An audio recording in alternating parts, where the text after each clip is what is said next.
Hi. Hiya. We are John and Lou, Hi and there. we are the creators of Bottled Up. Yeah.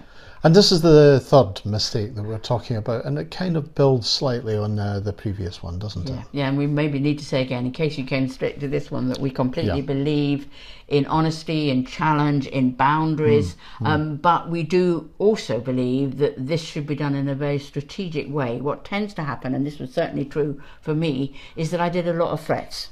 Because Yep. I was really desperate, I would say, if you don't do this, I will do that. But actually, because I really loved my partner, I didn't follow that through. And I think in the end, it became just kind of white noise to him. So, It does become a bit like that. yeah, so don't hear this as a glossing over what's happening, No. because in no way are we saying that. But we are talking about the fact that it can be really easy to gloss over in the end also the good bits Yes. that you fell in love with your partner for.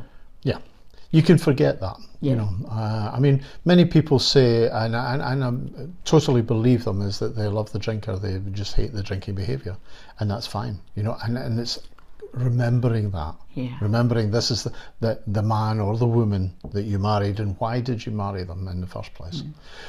It's also very easy to sort of undermine them, you know. And sometimes when people are drinking, they are feeling a bit depressed anyway. They are trying to bolster up their ego by drinking, by, you know, replacing their personality with something, with alcohol. I certainly did that. Alcohol made me interesting, I thought. It didn't really, but to me it did, you know. So if they are going to change, you need some self-esteem, you know, and it's to help build some of that self-esteem so that they can change. And not only can they change, they think it's worth changing.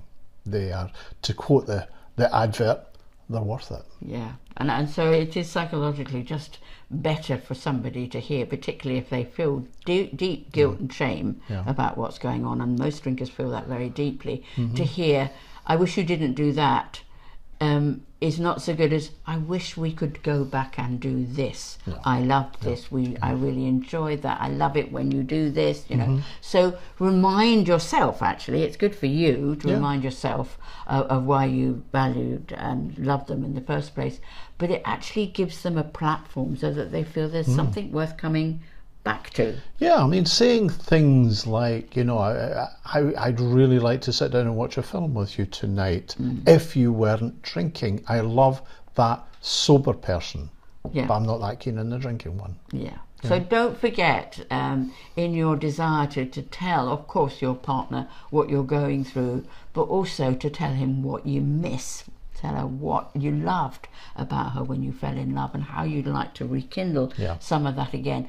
And that'll make them feel better about themselves, but it'll also make both of you feel better about the relationship as well. And it's very important now. You know, we talked about before about the carrot and the stick. This is the carrot. Yeah. You know, and both are needed. You can't just beat somebody into submission. You know, if they're going to change, they need to have a good reason for changing, and it's not just about the negatives. That starts the process going, but for somebody to change and maintain change, it has to be the positives. Yeah. Yeah. Thank you for listening. Lovely to talk to you. Do come and join us. Yeah. Bye now. Bye. I thought that was okay. Yep.